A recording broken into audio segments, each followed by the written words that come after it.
Bonjour les amis, aujourd'hui je vous retrouve directement en compagnie de Fanny qui va directement nous éclairer sur le thème de cette vidéo qui est le handicap dans les jardins et la vie commune, où Fanny va pouvoir nous aider à comprendre comment la perception de l'espace par une personne handicapée peut modifier la conception d'un jardin, mais aussi comment les différentes plantes arrivent directement à être explorées par les personnes handicapées, qu'elles soient aveugles ou en fauteuil roulant. Bonjour Fanny, je vais te laisser te présenter directement auprès des abonnés et on va voir ensemble un petit peu comment on peut concevoir et explorer un jardin quand on est une personne handicapée. Je t'en prie, à toi. Bonjour à tous, bonjour Zigop. Voilà, je me présente, je suis Fanny, je suis une personne handicapée, donc qui a des difficultés à me déplacer dans la vie de tous les jours. À savoir, par exemple, je vais vous donner plusieurs exemples qui va amener après au jardin. Justement, par exemple, pour aller dans la vie, il faut toujours prévenir pour aller au restaurant. Il faut prévenir, par exemple, pour nous servir, afin que je ne puisse pas déranger le service. Dans les hôtels, il faut aussi encore prévenir, par exemple, pour se rentrer, pour savoir si dans le fauteuil rentre dans la chambre, ou que je puisse faire le tour du lit.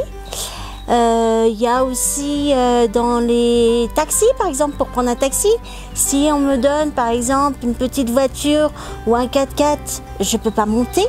Donc c'est vrai que ça peut nous ramener aussi dans les jardins historiques. Dans les jardins, j'ai pu aller avec Zigop, j'ai eu la chance de faire l'aménagement du parc de la Tête d'Or. J'ai passé de très bons moments avec Zigop. Et donc, je me suis aperçue qu'il y avait des choses qui étaient accessibles et d'autres non. Celles qui n'étaient pas accessibles, par exemple, je peux vous donner plusieurs petits exemples, à savoir, par exemple, pour sentir les fleurs. Certaines fleurs, c'est pas facile parce qu'elles sont trop hautes. Notamment aussi, par exemple, les rosiers. Les rosiers, il y a des fois, on a du mal à sentir les roses à cause des épines. On peut se faire du mal. Les épines peuvent très bien tomber par terre. Et si vous êtes, par exemple, en fauteuil roulant, vous pouvez avoir une petite crevaison. Donc c'est vrai que ça peut poser un gros problème. Alors pour ceux qui ne le sauraient pas, la vision des personnes handicapées est une vision très riche et c'est pour ça que j'ai fait appel directement à Fanny qui, grâce notamment à sa taille, va me permettre directement de comprendre comment fonctionne un jardin, notamment un jardin historique. Alors c'est vrai que en termes généraux, quand on travaille dans un bureau d'études ou quand on travaille avec des architectes, la question du handicap est souvent résumée à une simple place de parking ou à un calcul de cote uniquement au niveau par exemple d'une rampe d'accessibilité pour dépasser notamment des escaliers. Et très souvent, malheureusement, les personnes handicapées ne sont vraiment résumées qu'à travers des chiffres et des calculs pour savoir quels sont les quotas de place de personnes handicapées dans un parking ou quel est le degré de la pente avec des paliers concernant notamment le franchissement des escaliers. Et je trouve que c'est une vision très réducteur au niveau des personnes handicapées. C'est pour ça que j'ai pu faire directement cette vidéo. C'est pour montrer que derrière le fauteuil roulant ou derrière la canne blanche, il y a quelqu'un qui vit. Et il y a quelqu'un qui ressent aussi l'espace peut-être différemment que ce qu'on peut nous enseigner dans des livres uniquement de technique. Et ta vision, Fanny, est extraordinaire pour tous ceux qui veulent faire de l'aménagement ou tout simplement visiter un jardin avec un autre regard. Afin de pouvoir voir ta vision, on s'est rendu cet été directement au parc de la Tête d'Or, à Lyon, qui est l'un des plus grands parcs qu'on connaisse au niveau de la France, un parc urbain, et qui a en plus un côté historique. C'est un parc qui a été créé directement par les Buller, les frères Buller, et pour lequel il y a eu donc une évolution de plusieurs siècles, concernant notamment l'aménagement du parc zoologique, l'aménagement du jardin botanique de Lyon, qui en effet va être plus ou moins utilisé par les personnes handicapées et par différents autres publics. C'est pour ça que j'avais véritablement besoin de ton aide et de voir comment tu pouvais percevoir ces différents changements au niveau directement du jardin, mais aussi au niveau des plantes et des différents éléments qui sont à ta portée. Et ça, je dois dire que peu de paysagistes ou peu d'architectes ont cette notion-là au niveau directement de la préhension des personnes handicapées. Alors, nous nous sommes rendus directement au jardin botanique. C'était l'une des premières destinations et l'une des premières embûches qu'on a pu avoir, c'était notamment au niveau des différentes allées qu'il y avait au niveau de ce jardin. En effet, tu nous as expliqué que les petits gravillons, dans certains cas, étaient assez embêtants et même les bordures, elles empêchaient le passage de ton fauteuil roulant. Qu'est-ce que tu peux en dire de plus? Si la bordure est trop haute, bien évidemment, c'est pas évident. Donc les bordures, ça pose des problèmes. Vous rencontrez aussi très souvent, ils mettent des pentes. Donc c'est vrai que des pentes, quand il y a trop de pentes, si on ne met pas les freins, on peut tomber aussi. Donc je vais revenir sur mes plantes. J'ai rencontré donc des plantes qui étaient par exemple trop loin. Donc j'ai pas pu, avec la bordure, bien évidemment, les toucher, même les sentir. Ou il y avait des plantes qui étaient trop basses. Donc pour les sentir, ça a posé un gros problème. J'ai pu bien sûr les toucher puisque je peux me baisser, mais les sentir, ça m'a posé un énorme problème. Ou elles étaient aussi trop loin, vous voyez, donc c'est pas évident non plus. Il y a aussi des plantes moyennes, donc j'ai pu les sentir, les toucher, et voilà, il n'y avait pas de souci. Donc c'est vrai que bon, quand les plantes sont moyennes, je peux les sentir, tout comme celles qui sont assez grandes mais à ma hauteur. Celles qui sont toutes basses, au ras du sol, je ne peux pas malheureusement les toucher ni les sentir. Voilà. Heureusement pour nous, il y avait des plantes assez hautes. Je me souviens notamment des plantes aromatiques, il y avait des arbustes. Heureusement qu'il y avait des branches qui dépassaient un petit peu et pour le coup, là, tu arrivais vraiment à les toucher et à les sentir. Tout à fait, oui. Quand elles débordaient, je pouvais les sentir sans problème, les toucher, etc. Sans problème. Alors qu'une personne valide, notamment, arrive à les toucher, à les sentir sans problème. C'est vrai qu'on n'a pas spécialement l'habitude de se rendre compte que le fait d'être dans un fauteuil roulant empêche, dans certains cas, l'appréhension de ces différentes plantes au niveau de la technique. Ça, c'est certain. Ça, c'est certain. Tu as eu des soucis à un moment donné, dans une des allées, t'arrivais pas à passer parce qu'ils n'avaient pas taillé les arbres, si je me souviens bien. Ah oui, ils n'avaient pas taillé les arbres. Donc soit je poussais avec la main les arbres pour passer, ou soit malheureusement j'abîmais la fleur. Donc c'est vrai qu'on ne se rend pas compte, mais si vous mettez une plante qui dépasse malheureusement de l'allée, c'est pas évident. Tout comme aussi, il faut prévoir, c'est vrai que c'est pas évident avec un fauteuil roulant, la largeur d'un fauteuil pour qu'on puisse bien passer entre les largeurs, ou peut-être aussi faire un détour. Si par exemple l'allée est trop étroite, la seule façon de partir, soit c'est de partir en avant, soit de reculer pour nous. Parce que si l'allée est trop étroite, on ne pourra pas faire notre demi-tour. Donc c'est vrai qu'il faut faire aussi attention. Moi, pour l'instant, je peux le faire, me retourner. Mais si d'autres personnes plus âgées ne peuvent pas se retourner, qu'il y a des personnes derrière, ça va poser un petit problème. Il va y avoir, entre guillemets, un petit accident. Donc c'est vrai qu'il faut prévoir, malheureusement, pour les architectes paysagistes, pour faire n'importe quel jardin, une allée assez grande, avoir la largeur d'un fauteuil roulant, pour qu'on puisse soit reculer, soit se déplacer sans problème, se retourner sans problème. Le gros souci que j'ai pu voir avec toi aussi, c'est quand il y avait notamment des pas japonais ou des pelouses où on avait du mal directement à accéder ensemble au niveau de ton fauteuil parce que tout simplement, c'est des coins qui sont presque interdits aux personnes handicapées. J'irais même jusqu'à un exemple très concret qu'on a vu ensemble, notamment au niveau de ce qu'on appelle un opus incertum, c'est-à-dire des pierres naturelles posées suivant des formes un peu irrégulières, où en fin de compte, ils avaient laissé passer de l'eau à l'intérieur pour directement relier une mare sauvage à un petit canal. Alors le concept est vraiment très intéressant parce que ça donne un côté assez ludique. Il y a l'eau qui donne un petit bruit très agréable. Nous on passe directement avec nos pieds, on s'en rend pas spécialement compte parce que l'eau ruisselle entre les dalles. C'est vraiment superbe et on a cette chance de pouvoir traverser en ayant ce petit bruit très intéressant. Mais alors pour toi ça a été un véritable calvaire, hein. Ça a été presque un piège à personnes handicapées. On peut même aller jusque là. Ah oui, parce que j'ai rencontré deux problèmes, à savoir que avec ces dalles, vous avez un espace et donc l'espace pour passer l'eau. Mais le problème, c'est qu'avec mon fauteuil, ça s'est encombré, ça s'est mis entre les petits trous. Donc automatiquement, soit je peux plus me déplacer, soit il y a un basculement. Donc je peux tomber aussi. Vous voyez, je vais vous dire, si on est en pente et qu'il y a donc ces dalles avec ce trou, avec de l'eau qui passe, soit on est en pente et à ce moment-là, je tombe, soit on peut plus du tout se déplacer. Donc soit il faut faire un 2 roues. Pour les personnes jeunes qui peuvent le faire, ça va, mais les personnes âgées, je leur vois très mal faire un 2 roues ou essayer de s'aider, à moins qu'on puisse avoir une tierce personne avec nous. Mais à ce moment-là, l'autonomie, elle est où? Vous voyez ce que je vais vous dire? Donc soit par exemple dans les parcs, il faut quelqu'un pour une tierce personne pour aider, mais là on n'est pas autonome, on n'est pas indépendant et l'autonomie, ça pose problème. Bon Fanny, je te remercie pour cette étude, hein. Allez, salut. Non, me laisse pas, je suis en galère. Comment veux-tu que je fasse?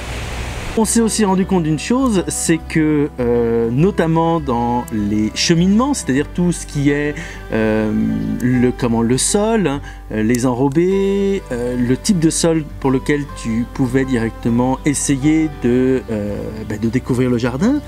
Très souvent, quand il était mal entretenu, s'il y avait des trous ou s'il y avait des racines qui, en fin de compte, soulevaient un peu l'enrobé, tu n'arrivais plus à passer et c'était beaucoup plus difficile pour toi. Il fallait qu'il y ait encore une personne qui vienne t'aider. Oui. Ça a rajouté aux bordures qui sont dans certains cas, mal mises et pour lesquelles, en effet, tu as encore plus besoin d'aide parce que tu n'y arriveras pas toute seule. C'est trop compliqué pour franchir la bordure. Tout ça était un vrai problème à ce niveau-là. Alors, il y a aussi un autre problème aussi que tu n'as pas pensé. Donc, c'est vrai que quand vous avez du sable, vous en avez plein les mains. Ça pose des problèmes, mais vous avez aussi un autre problème aussi. Je pense aux intempéries. Quand il pleut, par exemple, avec le sable ou du sable ou des cailloux, tout ça, vous en avez plein les mains. Donc c'est vrai que c'est pas non plus évident.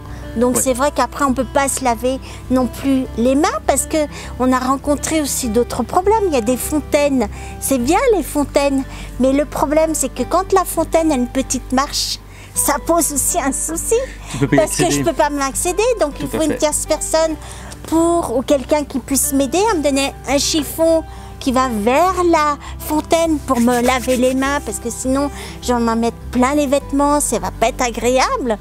Ou il faut mettre une fontaine qui malheureusement n'a pas une petite bordure ou un petit trottoir. Tout à fait. Voilà. Tout à fait. Alors un des gros problèmes qu'on a pu avoir et qui a un peu cristallisé tous les soucis techniques liés notamment à ton fauteuil roulant et à l'appréhension, ça a été la roseraie. Alors moi ce qui m'a beaucoup surpris c'est que pour les roseraies il y a souvent des petites bordures en terre qui donnent ensuite accès directement aux rosiers. Mais toi, tes roues, elles ont failli te faire basculer directement dans les rosiers quand tu as voulu en sentir un. Donc, c'était un peu compliqué.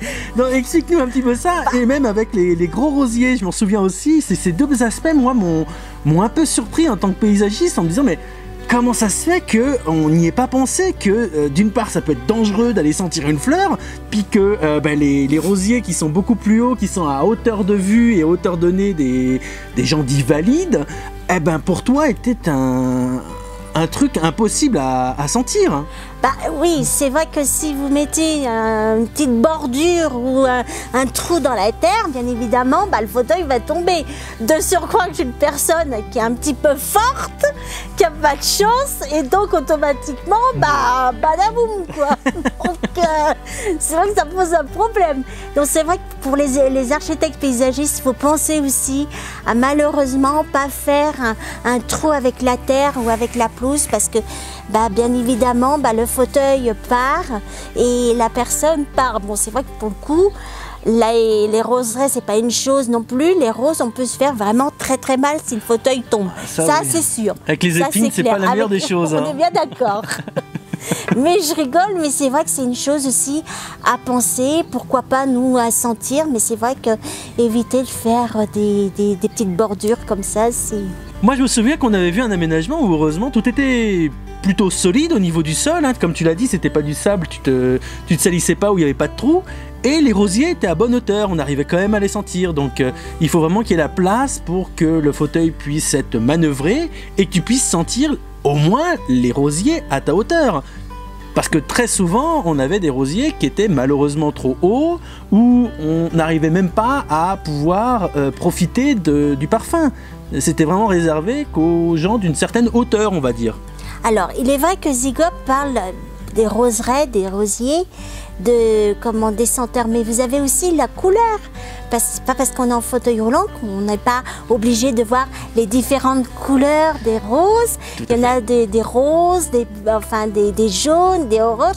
Et c'est vrai que nous faire profiter, je trouve ça sympathique. C'est vrai que c'est sympathique de nous faire profiter de la splendeur des jardins que j'ai pu vraiment avoir la chance de visiter à Parc de la Tête d'Or.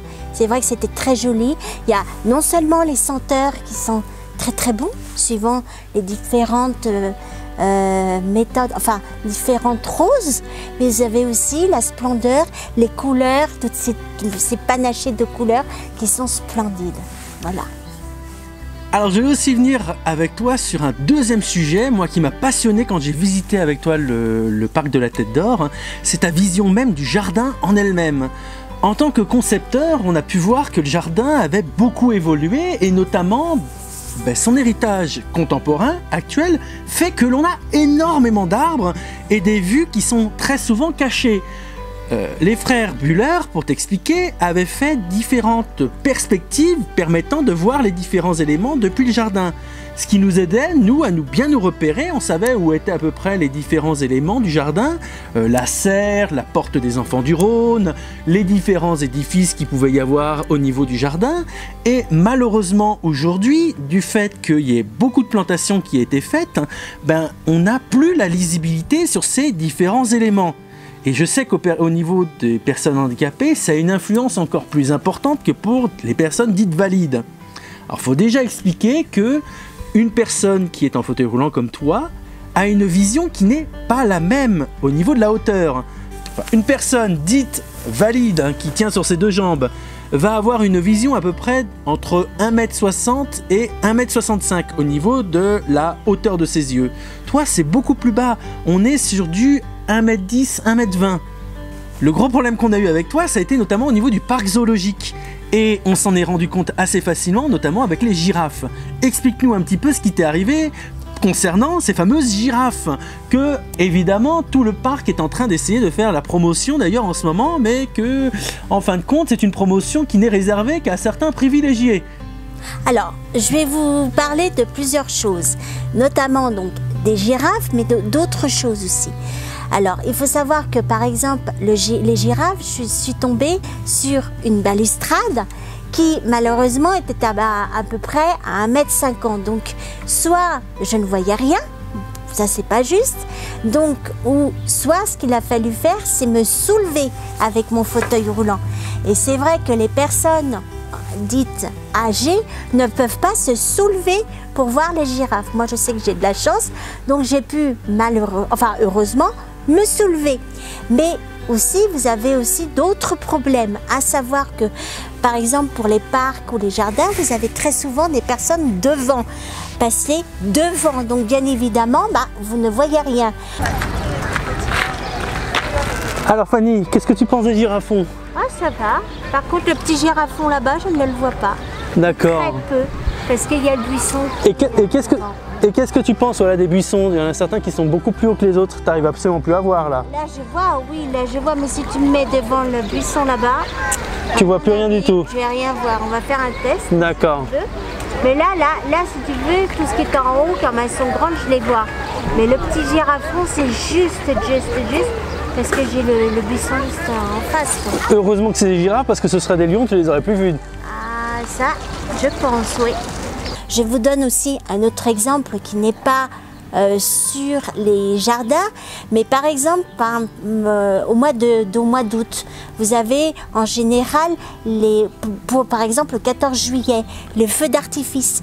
Les gens qui sont devant le feu d'artifice, si vous avez 50 personnes devant vous, bah, le pauvre fauteuil roulant, il ne voit rien. On a vu aussi dans certains cas, il y avait des aménagements qui avaient été faits, des plantations de petits arbustes juste devant la balustrade, ou même derrière pour l'environnement, en fin de compte, là pour le coup des girafes, mais qui étaient taillés à 1,20 m, à la limite de tes yeux et qui t'empêchaient totalement de voir directement les animaux. Je comprends que ce soit important pour l'environnement direct des différentes girafes, mais c'est vrai que toi, ça t'a totalement empêché de voir quelques animaux que ce soit. On a même vu à un moment donné des ours, enfin, j'ai pu les voir personnellement, mais toi, tu n'as pas pu du tout les voir. Non, parce qu'il y avait une glace.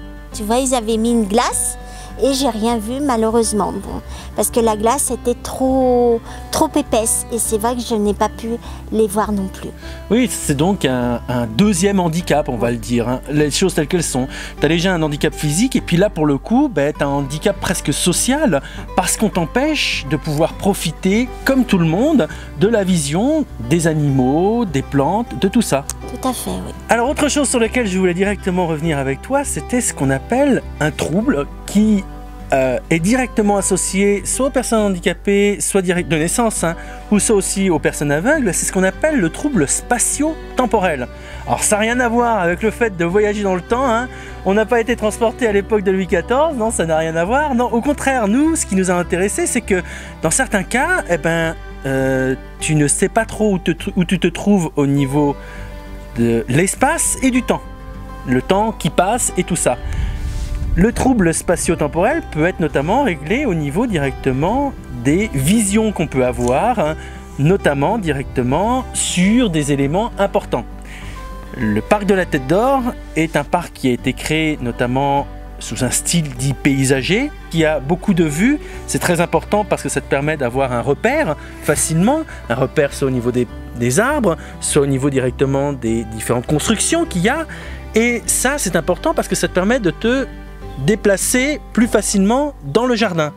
Et si ces repères sont cachés directement par des plantes et notamment par des arbres, quand on plante directement des arbres dans les pelouses empêchant la vue, eh ben, ça va augmenter ton trouble spatio-temporel. Est-ce que tu peux nous en dire quelque chose par rapport à ce qu'on a pu visiter ensemble, des exemples qui te viennent directement au niveau de certains endroits où tu ne savais plus où tu te trouvais?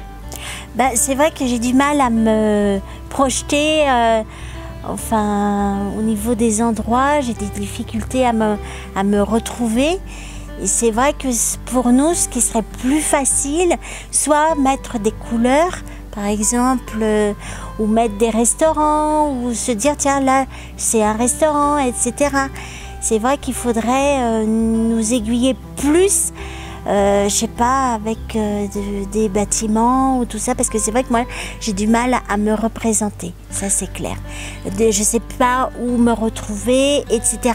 Par exemple, je sais que quand on va faire un exemple banal, par exemple faire les courses, il y a des fois, ma mère m'accompagne parce que c'est pas tout à fait accessible, c'est pas évident, etc. Je me dis, mais elle est où sa voiture? Ou elle est où ma voiture? Je sais pas forcément me retrouver ou retrouver la voiture. Non pas que je suis une personne qui a des gros problèmes psychologiques, mais c'est vrai que j'ai du mal à me représenter. Et c'est vrai que pour les architectes, s'ils pouvaient faire, je sais pas, des toilettes ou un banc avec de la couleur, etc., je pourrais mieux peut-être me représenter. Voilà. Est-ce que le fait d'avoir une vue directement sur les éléments t'aiderait à te repérer. Oui. Notamment avec des grandes pelouses, couper les arbres qui ont été plantés récemment ou essayer de trouver un aménagement permettant de remettre la vue. Ce qui est important, la vue sur des éléments te permettant de te repérer. Tu sais quand même, lorsque tu vois un bâtiment, s'il est plus loin ou plus près. Tout à fait. Mais ce qui pourrait peut-être plus m'aider, c'est pas les arbres, c'est les fleurs. Vous voyez, c'est les couleurs. Moi, je sais que j'ai appris l'école. J'avais une mémoire auditive, mais aussi visuelle. Les couleurs, par exemple, le rose que j'adore, ou le bleu, ou le jaune, peut me représenter. Donc je pense que les fleurs, par exemple une pivoine qui est rose ou une tulipe ou une pâquerette, pourra peut-être plus nous aider à nous représenter, au niveau spatial, nous dire où on se situe, un peu plus. Voilà, je pense. Ça c'est important, mais c'est une vision qui est souvent mise de côté et pour laquelle beaucoup de concepteurs au niveau des jardins et au niveau de l'évolution même des jardins n'est jamais prise en compte. Et c'est embêtant parce que ta vision au niveau directement de ces couleurs, de cet espace, du trouble spatio-temporel sur lequel tu es directement concerné, pourrait aider à réaménager des grands parcs, des grands jardins au niveau urbain, comme par exemple le parc de la Tête d'Or. C'est vrai que de laisser par exemple les espaces libres, les pelouses ouvertes, sans planter à l'intérieur des arbres, ça t'aide toi à mieux te repérer, en incorporant aussi des couleurs, comme tu as pu le dire, ça aide aussi à dynamiser un peu l'espace et toi ça t'aide à bien mieux te repérer et à respecter d'une part ta vision, mais aussi celle qui était historique, celle des frères Buller, les concepteurs qui eux avaient bien compris ce système-là et qui avaient mis en fin de compte le regard et la vision au cœur même de la conception de ce grand jardin urbain. Il y a aussi, j'ai une chose aussi qui peut peut-être aussi nous aider, même pour les personnes dites entre guillemets aveugles. Je pense qu'il y a aussi les senteurs. Par exemple, si ça sent le lilas ou ça sent le muguet, là je vais me dire je suis plus près de la voiture ou je suis plus près des sorties. Oui. Que, voyez, donc je pense qu'aussi, j'ai oublié de vous dire, les senteurs aussi peuvent nous amener à nous diriger un peu plus. La notion des couleurs est vraiment intéressante et ça c'est vrai qu'on s'en est rendu compte avec notamment les grands pots, ça c'est un côté très intéressant pour toi. Ces grands pots en couleurs avec à l'intérieur des plantes assez colorées elles aussi et j'ai trouvé ça très intéressant parce que malheureusement ils n'étaient pas spécialement mis de façon très ordonnée. Parce qu'on pouvait très bien faire des directions avec les différentes couleurs pour toi, essayer d'avoir des zones peut-être avec des pots d'une certaine couleur et d'autres avec d'autres couleurs pour permettre une meilleure orientation. Mais j'ai trouvé que l'idée pouvait être intéressante au niveau directement de tout simplement ce cheminement dans le jardin. Je dois dire que d'avoir visité ce parc avec toi, ça a été une redécouverte véritablement d'une part de la botanique, mais aussi de la conception des jardins et de la vision qu'on peut en avoir en tant que concepteur. Ça a été extrêmement riche, extrêmement intéressant et on a eu une complicité à ce niveau-là qui a été très fructueuse. Oh, moi j'ai passé un excellent moment avec toi. Écoute, ça a été pareil, ça a été le même. Donc c'est vrai qu'on a passé de très très beaux moments et puis s'apercevoir et de voir ce parc est magnifique, allez le voir parce qu'il est extraordinaire. Autant que senteur mais visuel. La roseraie c'est magnifique, c'est vraiment un très beau parc. Même pour les animaux, c'est vrai que j'ai pas pu tout voir non plus, mais c'est vrai que ça donne de la joie de vivre et c'est magnifique. Moi en tant que concepteur, je dois dire que ça a été intéressant de voir que d'une part, on pouvait rajouter, suivant de mauvais aménagements, du handicap par rapport au handicap. Rajouter du handicap social, t'empêcher d'aller directement dans certains endroits, par rapport à ton handicap physique. Et suivant la vision qu'on a, on se doit d'avoir une notion d'intégration. Pas que uniquement dans les jardins, mais dans tous les différents lieux publics. dans lequel on a une conception et dans lequel on va directement décider de savoir qui va pouvoir y rentrer et qui malheureusement, de par notre conception, va se retrouver directement sur le banc. Et ça, je dois dire que je ne me rendais pas compte, notamment au niveau des aménagements. Et la question du handicap ne devrait jamais être vue comme quelque chose de totalement négatif, en disant mince, j'ai oublié dans la conception le handicap. Non, elle doit être évidemment la première question qu'on doit se poser quand on crée un jardin, quand on veut aussi avoir une maison, créer une maison accessible. C'est vraiment une question cruciale qui devrait être directement à la source même de la création et de la conception. Notamment quand on a, par exemple, des questions sur les jardins historiques. Et je trouve que ta vision que tu peux avoir, le fait de se mettre à 1,20 m de hauteur et de voir le monde à travers 1,20 m, ça change une vision extraordinaire.